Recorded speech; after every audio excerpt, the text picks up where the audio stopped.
Collaboration is the key to advancing the transition to electric transportation.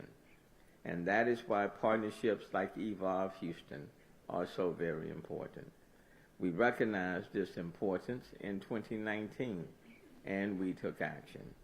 We came together with Centerpoint Energy, NRG Energy, Shell, and the University of Houston to form Evolve, and we are proud to work together with supportive players to achieve our mutual goals. Today we celebrate a milestone achievement of Evolve in collaboration with the founding members and corporate sponsors. Evolve Houston has successfully launched its e-mobility micro-grant initiative that leverages an exciting technological opportunity with EVs and is turning community consulting upside down by honoring and respecting community-based ideas and projects. This micro-grant program has become an enormously effective grassroots effort supporting 13 local EV projects that will directly impact underserved communities in our Houston neighborhoods. Initiatives such as this not only help in reducing emissions, but also address essential mobility and create access, helping make communities more resilient. This is an alignment with our plan, Resilient Houston Plan, launched in 2020 as well. But before we announce the winners of these inaugural micro-grants, I would like to first acknowledge the founding members of Evolve, who, without their generous contributions and faith in this program, none of this would even be possible today. And joining me today, and let me apologize if I mess up your names, but joining me today, Andre Zuvalov with Shell. Andre. Linda Clemens with NRG. Rena Harris with Centerpoint Energy. And Dr. Krishna Murphy with the University of Houston. Go Cougs. Thank you all for your unwavering support. And I want us to give a strong hand to Shell, NRG, Centerpoint Energy, and the University of Houston for being the founding members of Evolve.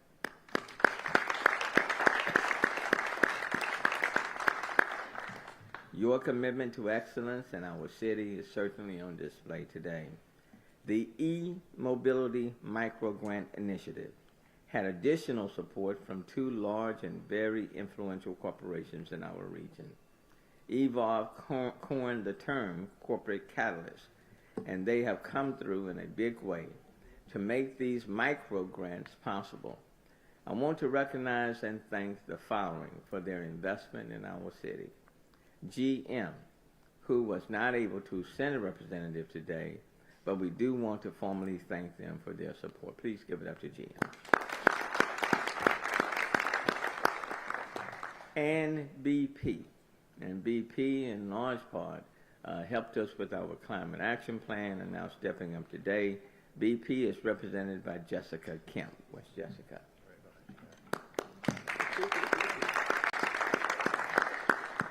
Jessica has been with us 2 times today, because Jessica is also serving on the foundation of the Houston Public Library Foundation as well.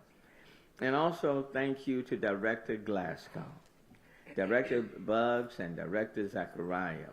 Without these partnerships in promoting this initiative and networking within each complete community, this initiative would have never been possible. Please give it up to Director Glasgow, Director Buggs, and Director Zachariah.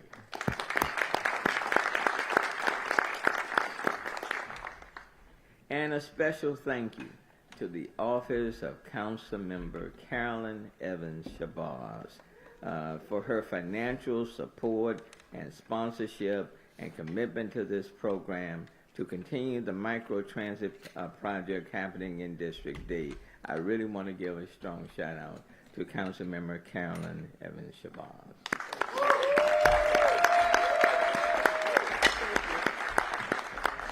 And quite frankly, as we stand here today, the Transportation Policy Council and the leadership of the Councilmember David Robinson has been instrumental from day one. We have been on this journey for 8 years together, and we are going to end this journey together. So please give it up to David Robinson, who has been tireless when it comes to transportation.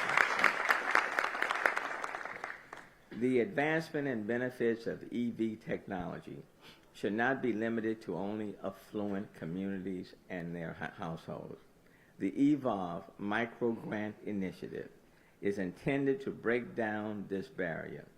In this inaugural year, the initiative is supporting 13 local EV-related projects that will directly impact underserved communities right here in the city of Houston.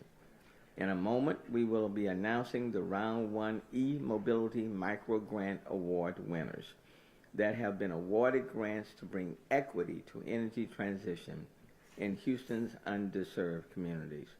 I've had this vision for some time, and I'm excited to have partnered with Evolve to help bring this vision to reality. And I would be remiss not to thank the leadership of Evolve, the executive director, those who have worked, the employees, the staff of Evolve. So please, please, please give it up to Evolve.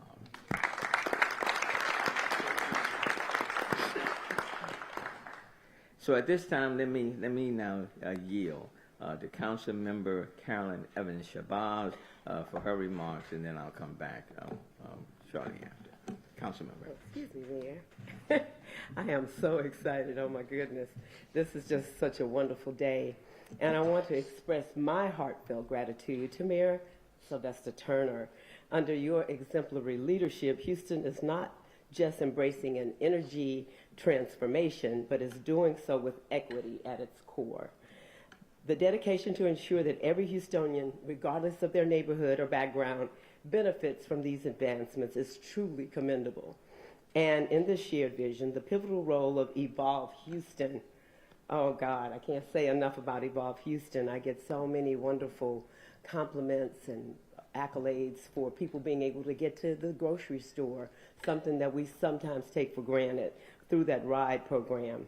And it is the shared vision under the guidance of Casey Brown cannot be stressed enough. Being a lifelong resident of Third Ward, which I affectionately call the entire area the district of destination, I certainly have seen its journey, its stories, its indomitable spirit, and it's not just a place on the map for me. I have worked and lived in District D all of my life, and it's my home and my heritage, and it fills me with immense pride to witness such a transformative initiative.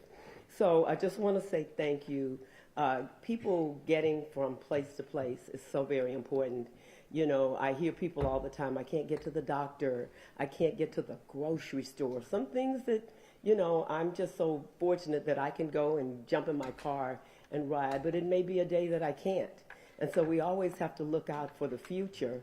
And it's not just seniors, it's younger people who are being able to access this service. And so I am so very, very grateful to be a part of it. Hopefully we can see it continue to move and help people to get to those places that they really need to get to. And so thank you so very much for coming today, because we want people to know about these things, because it does no good to put them in place and the people don't know that they exist.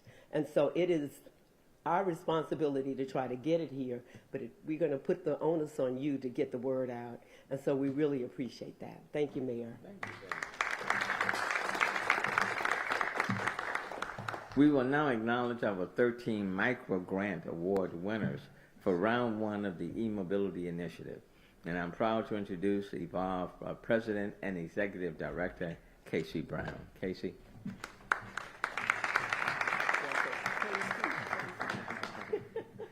All right, thank you. Thank you, Mayor Turner. Thank you, everybody, for being here. You know, I'm standing up here amongst the star-studded cast, so excited to take us into this. The E-Mobility Microgrant Initiative is part of Evolve Houston's rapidly expanding equity program. At Evolve Houston, our mission is to reduce greenhouse gas in the greater Houston region through EV adoption. This initiative was launched to provide a platform for our sponsors to leverage EV technology in a way that changes lives for all Houstonians. With the support of our founding members, Shell, NRG Energy, CenterPoint Energy, the University of Houston, and the City of Houston, we developed this initiative with a unique governance system that brings corporate funding to grassroots projects with unparalleled efficiency and effectiveness. I want to take a few moments to thank those who are heavily involved. First, I want to thank our founding members for their investment in Evolve Houston, back behind me here. We would not be here today sharing this exciting impact and success without their trust and support. Next, I want to thank our corporate catalysts, GM and BP, for their partnership and investments.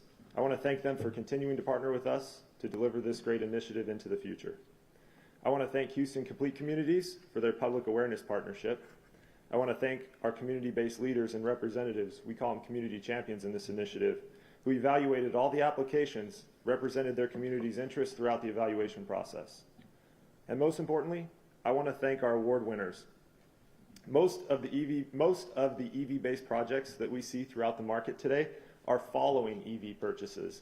These individuals and organizations are leading. They're combining creativity and new technology with an acute awareness of community needs, priorities to change lives and change the trajectory of EV technology adoption throughout Houston. I'm excited to highlight in this first round that 73% of our applications came from historically disadvantaged communities. 100% of the funding went into these communities. Yeah, that's certainly something to talk about. The fact is, there's an incredible amount of great projects waiting for investment. We rapidly surpassed our initial application goal when applications initially opened. The initial applications collectively uncovered an estimated $3 million in immediate economic impact. And what we discovered that great interest in EV technology is in all parts of Houston. Now, it's my pleasure to announce each grant winner. If there's a representative here today from our grant winners, please stand up so you can be recognized. We'll give some applause at the very end when I finish announcing them. All right, here's the official round one e-mobility microgrant initiative recipients. Alliance for Multicultural Community Services, who puts on youth advocacy and a charging station in the Gulfton area. Third Ward Real Estate Council and Northern Third Ward Neighborhood Implementation Project. Inclusion of an interactive mobility hub to illustrate how various forms of electric transportation and EV infrastructure can function in the Third Ward as part of a larger community development initiative through real estate. The Coalition of Community Organizations is using e-bikes and a charging station in the Fifth Ward. Edison Arts Foundation has an EV charging station installation and green energy awareness at the Edison Center, a community revitalization project in Fort Bend. GROW has an EV education outreach series of events promoting green energy careers in youth in underserved communities.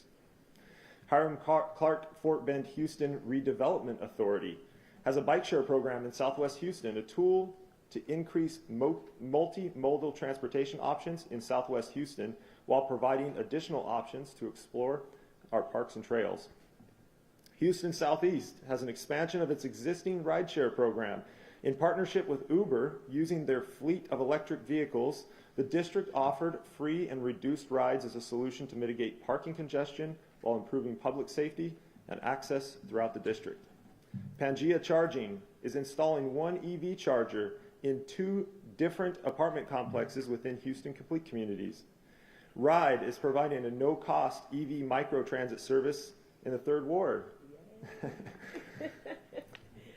They have 2 shuttles running, and I just got word that they recently surpassed 2,000 passengers since June 19th. That is incredible. Wow, that's phenomenal. Sean R. Owens is with Electric Eats, an e-bike food delivery service from the Third Ward food pantries to its senior, underserved, and immobile citizens. South Union Community Development Corporation is working on workforce development for green energy careers. The Reflections of Christ's Kingdom, acronym The Rock Church Broadway campus, is installing a DC fast charger in South Houston near the Houston Hobby Airport area. And last but not least, the University of Houston downtown is providing no-cost EV charging station installation on campus. Please join me and up here, the leaders up here, in giving them a round of applause.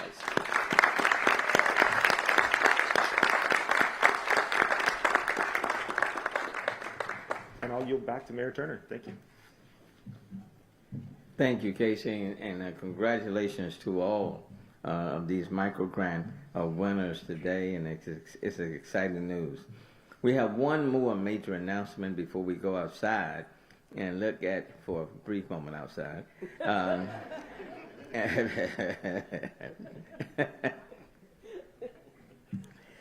Since I just came from outside, I think I'm gonna let y'all go outside.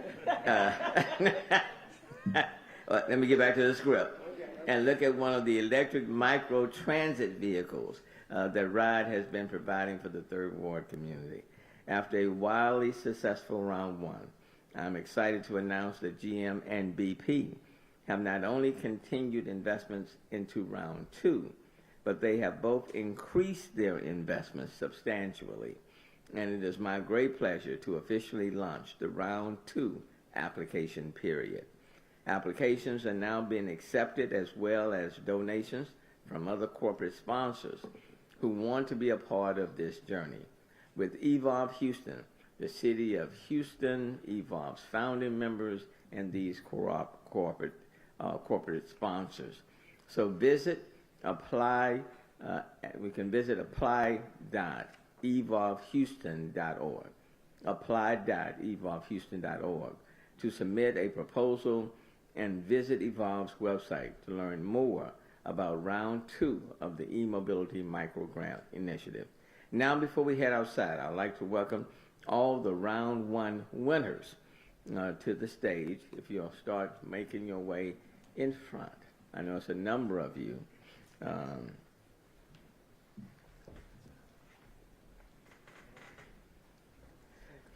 To the stage for a quick group photo op. And then I'll invite the media and everyone in attendance to join us outside to see one of the RIDE micro transit vehicles. And again, a very heartfelt thank you to Evolve's founding members, the corporate catalysts, our community champions, Houston Complete Communities, and most importantly, to our award winners who embody the creativity to put together leading EV-based projects for their communities. And before I finish, where did Sandra Hines go? There she is, right there. Let me acknowledge Sandra Hines, the mayor from Sunnyside, who is here. Mayor Hines, let me welcome you to the mayor's domain here at the City of Houston. You know, the legacy room. Mayor Hines had her Cinderella ball just last week. I think it was Tuesday of last week, and replaced me with another prince. But that's all right. I still got the shoe. So it's good to have you here, Sandra Hines from Sunnyside. Okay, let's take this picture. We all can we?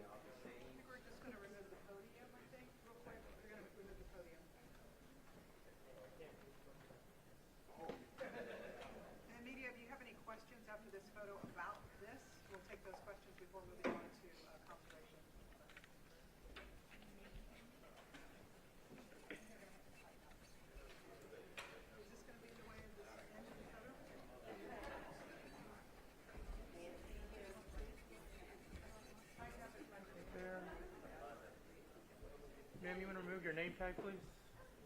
Lady in the gray. And the lady right there. All right, guys, let's do this.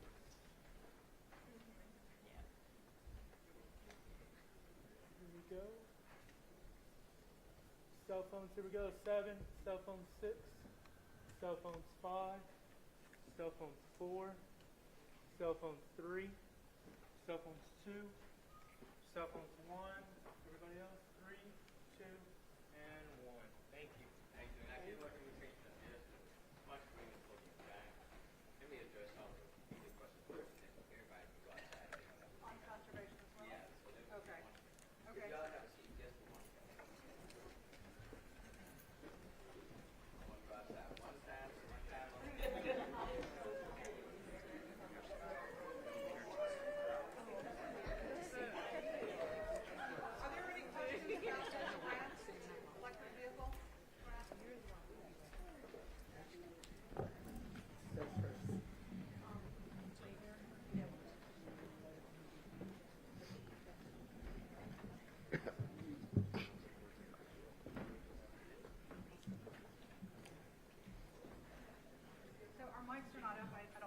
So, the reporters, do you want to ask a question whenever the mayor is ready? Related to Let me just start also by saying, and it ties directly into what we just discussed, electric vehicles, the use of EVs, the importance of EVs. Let me just say that climate change is real. Okay, the planet is getting warmer, and I would like to think where we are today that no one has to be convinced of that. If so, Mother Nature is telling us that climate change is real. In so doing, it is very important that we engage in energy transition and do our part to lessen the warming of our planet. And as you know, we're in the midst of a serious heat drought. No rain in sight. I was in San Antonio on Tuesday, and quite frankly, while at the grave site, it started raining, and I was just as happy as I could be. But then I realized I was not in Houston. I was in San Antonio. So it is, and as a result, more people are using water. More people are watering their lawns. You name it. We're having more water breaks because the soil is very, very dry. Cracking goes all the way down, displacing some of our pipes. Not only the old pipes, but the new ones as well. And so the people are losing pressure, especially if you're on like the third, fourth floor. If you're much higher up, there are pumps that are getting it up. So we just have to make some changes. And yesterday we activated stage 2, which provides a schedule as to when people should be watering their lawns. And we are asking people to comply. As we bring on more contractors, we're in the process of bringing on some additional contractors to address the water leaks. But quite frankly, we just need everyone's participation. As we manage this crisis, we will come out of it, but Mother Nature will determine when that will actually happen. Having said all that, I want to put that as a context, and then we'll take whatever questions you may have. Mayor, can you expand on your comments for the need for more contractors and how that could possibly work to get those workers in place? In fact, if yesterday at City Council, I put out a call for even more contractors. We already had 6 outside contractors. That's in addition to our internal crews that are working to address water leaks. But we're experiencing a little bit more than 500 water leaks. To give you, put it in context, about a month or so ago, let's say a month and a half, we got those water leaks down to less than 100. And then the temperature being 100 degrees for repeated days, those water leaks now have jumped to more than 500. So in addition to the 6 outside contractors that we are currently utilizing, we are in the process of bringing on another 6. And then based on my call yesterday for other contractors who might be available to do this type of work, we received a number of calls. We're vetting them as well. So that's only one side of the equation. So we are bringing on more contractors. We're utilizing to complement our internal crews. But if this drought continues, we anticipate that the water main leaks will also continue. So you're fixed, but you got breaks that are coming all at the same time. Are those contractors going to have to go through the typical vendor process? Are you expediting that? And if people see this, what should they do if they want to volunteer? Good question. Yeah. We are using the emergency purchase and order process to expedite them, to bring them on board.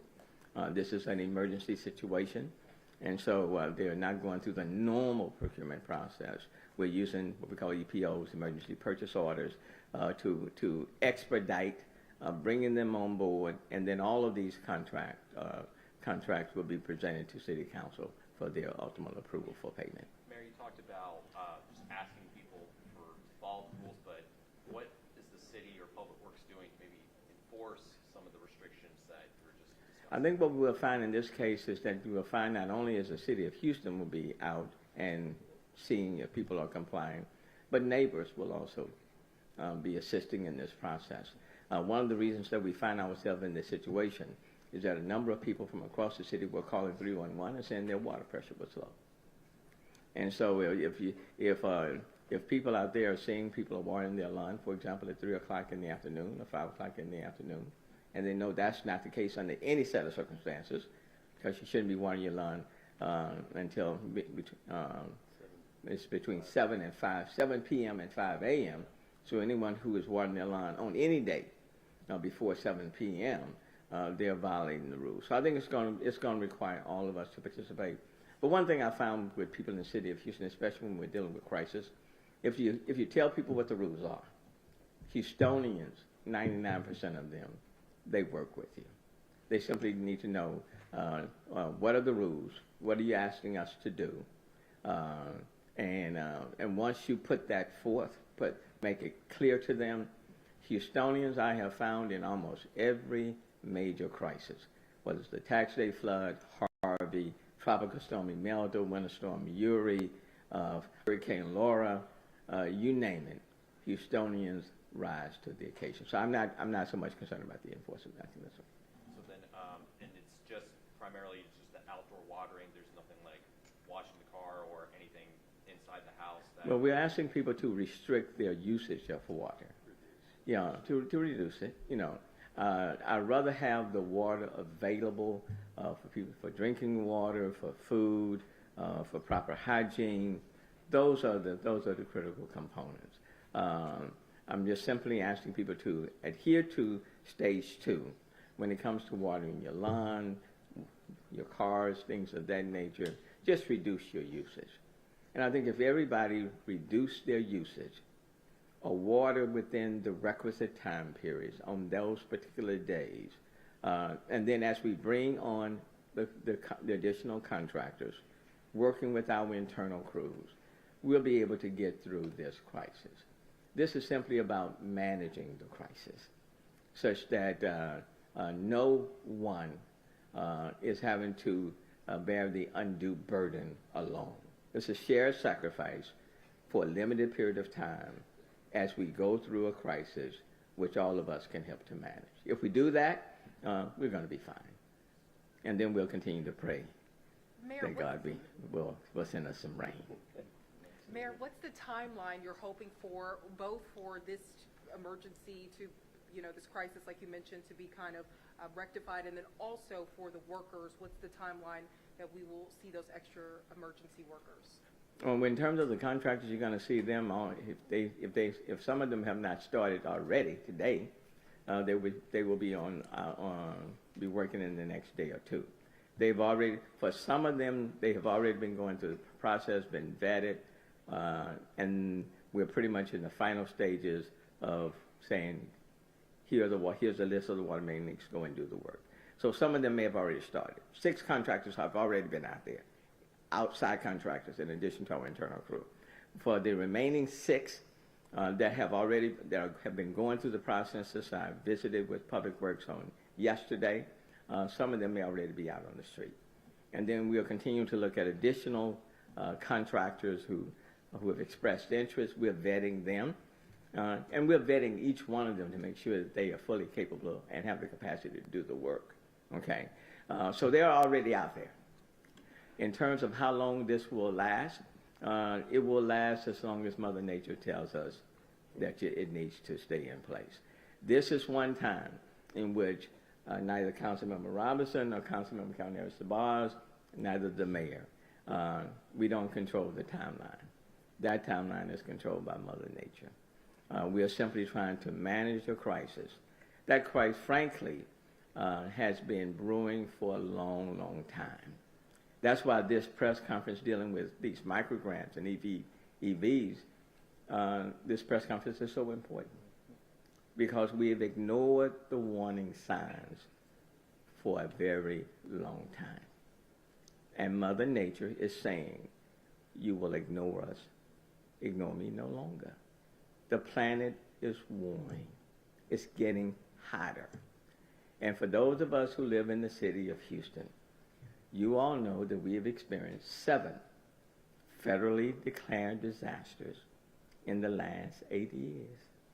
I will have been mayor for 8 years come the end of this year.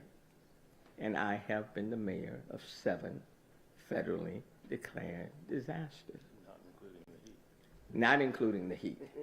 And quite frankly, I'm trying to celebrate my last 4 months. We're not dealing with a hurricane. We're dealing with extreme heat. Now, the ironic thing, what's today's date? It's the 24th of August.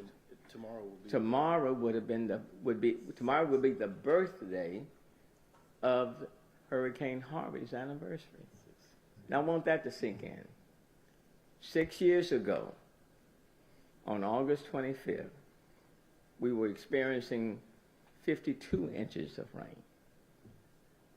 6 years later, August, we're experiencing drought. Now, how much more do we need for Mother Nature to convince us that we need to engage in energy transition?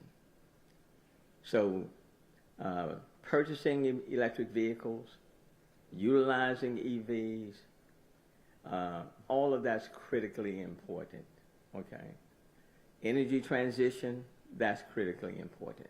Adhering to our Resilient Houston plan that we presented in February of 2020, the Climate Action Plan that we introduced on Earth Day in 2020, those things are very, very important, okay? So I don't want to de-emphasize the importance of this press conference and the 13 people who are getting these micro grants, because you are a part of providing a solution to our planet getting warmer, and then we are dealing with these extreme weather events, okay? So let me ask everybody to participate, to join in, to inconvenience yourselves for a short while. But if we do it together, the burden will be shared by everybody and not unduly shared by some. And if we do it together, then together we can manage this crisis and we will come out of this crisis, okay? It won't be with us forever, but for now, it is important that we deal with it effectively. So having said all of that, I think now it's time to go outside.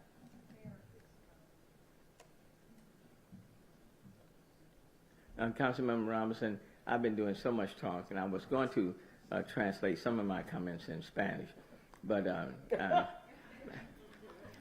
Would you like me to help, Mayor? Oh my God. while I catch my breath, if you would translate some of this in Spanish, and then I'll come back and pick it up on the other end. Gracias. Sí, señor alcalde.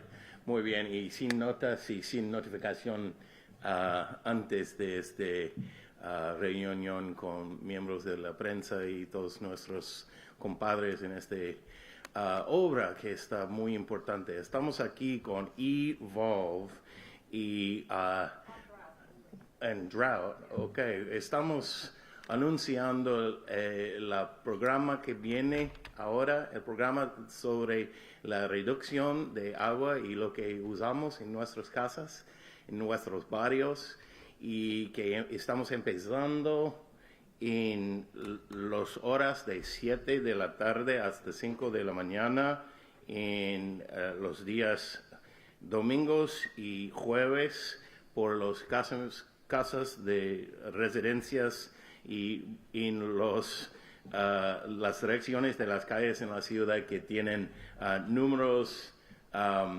y vamos a enviar información sobre cómo vamos a enforzar y anunciar todos los detalles de este programa, pero estamos bajando el nivel de usar el agua en nuestras áreas de la ciudad. Es de mucha importancia que bajamos el nivel de usar agua por las yardas, por limpiar nuestros vehículos y todo lo que podemos hacer para reducir lo que usamos es crítico. Lo que dice el alcalde es que estamos juntos todos en este trabajo, que vamos a bajarla, que es algo que vamos a hacer juntos. Es la obra de la comunidad, no somos individuales en este sentido, pero necesitamos reducir el proceso, especialmente de usar el agua entre 7 de la tarde hasta 5 de la madrugada. ¿Okay? Por eso estamos juntos en este trabajo. No sabemos cuándo va a bajar, cuándo va a pasar este se cura con lo que hay, sin lluvia, y es muy importante que estamos juntos en todo lo que hacemos, señor alcalde, para sobrevivir esta crisis. Y estamos juntos en Houston y fuerte en esta obra. Muy bueno, muy bueno. He was looking at me like, if I said this right, sounded pretty good to me. All right, I don't want to let me stay in my space. Okay. All right. Thank you all so very much. Congratulations to all of you, to the micro grant award winners. Councilmember Council Bass, thank you so much. Councilmember Robinson, to my directors, Glasgow, thank you very much. Shannon Buggs, Zachariah, Shannon, Zachariah. Well, you know who you all are. Okay. All right. Now we're going to go. Okay. I tell you what, let me take a quick picture with the board members and with Casey up front, but everybody else can proceed outside. Do not stay outside too long. Where's the car? Outside. Where is the car located? Yes, where's the car? Oh, it's the car is right on the steps of the front of City Hall. You got air conditioning in there? Okay. All right, let's do this quick picture.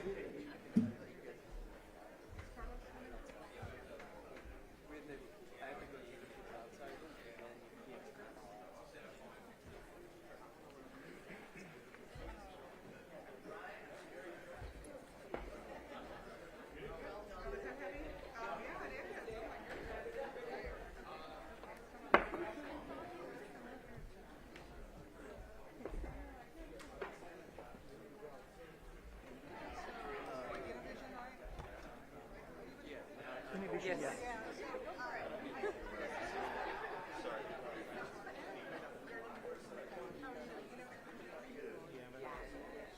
So no.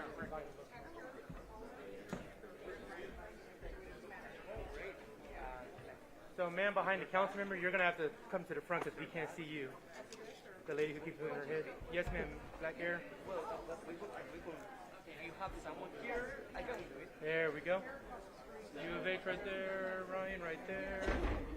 My director right there. Thank you. My other green Houston folks right here, sir, in the window. Thank you. Cell phones first. 3, 2. Cell phones 1. Cell phones move, please. That's these two people in front of me. Thank you. All right, guys, here we go. Oh, 3, 2, and 1. There we go. Everybody else, 3, 2, and 1. Thank you. Yes, we did. Yes, we did, sir.